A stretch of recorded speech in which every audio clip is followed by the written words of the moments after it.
Okay, so we close guard position to start off with. Okay, remember they don't have long sleeves like this, so get used to kind of no-gi version, which are thumbs kind of up in this position. Yeah, so we're using this. I'm not bothered if he takes his hands back, that often helps me get into a triangle position. Yeah, but what I really need to stop him from being able to do is post on my belly to do that. Okay, so thumbs on the inside. Yeah, our thumbs are pointing the exact same way. I'm going to take one hand to the opposite shoulder, so I'm going to pick this one.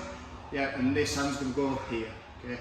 Now it's a bit of an old school way of doing this, but I think this teaches kind of the patterns and things that we're looking for.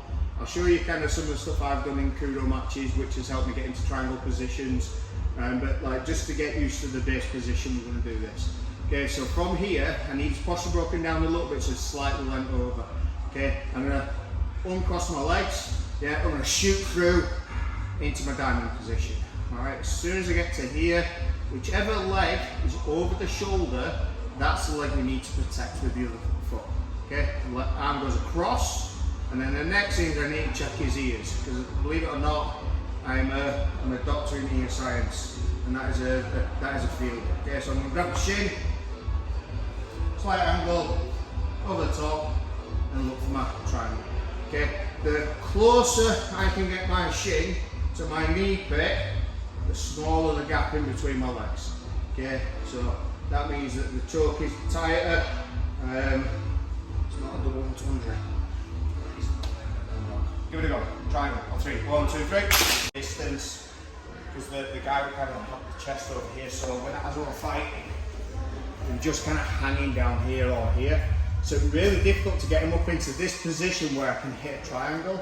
So what I did is I actually used my helmet to headbutt him up.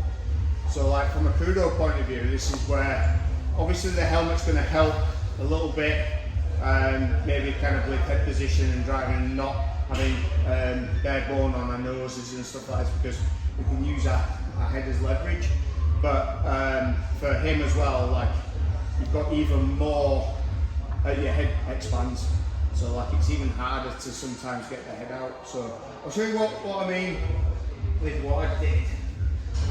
Work quite well. So when you get someone who's kind of here in this position, smothering, so what I did is I kind of lifted up and then started using my head to start getting the head up, and it's from that position where I started hitting my triangle. Obviously we haven't got a lot of helmets, okay, and yeah, you can't really do this without the helmets, but what we can do to take the helmets off is we can start focusing on getting that position. So he's going to tuck his head down, yep, so I'm going to start looking to create space, okay, and then start thinking about how we can get into triangles when someone's kind of hugging us. So from this position I might come in, yeah, that hand's already planted, so I'm just going to push this to the chest, get over into my diamond, okay, we'll come back down. It's a little bit of troubleshooting, okay? I might end up kind of pushing to start creating space, then start looking at going into a triangle position. So I just want us to have a little play with someone being in a low position. The theory is the exact same, yeah? I want them to have one arm going forward and one hand behind them, so like the Superman, okay?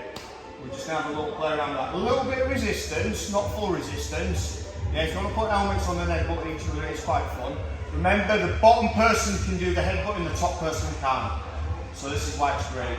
You can start headbutting up. Okay, have a little play on 3. 1, 2, 3.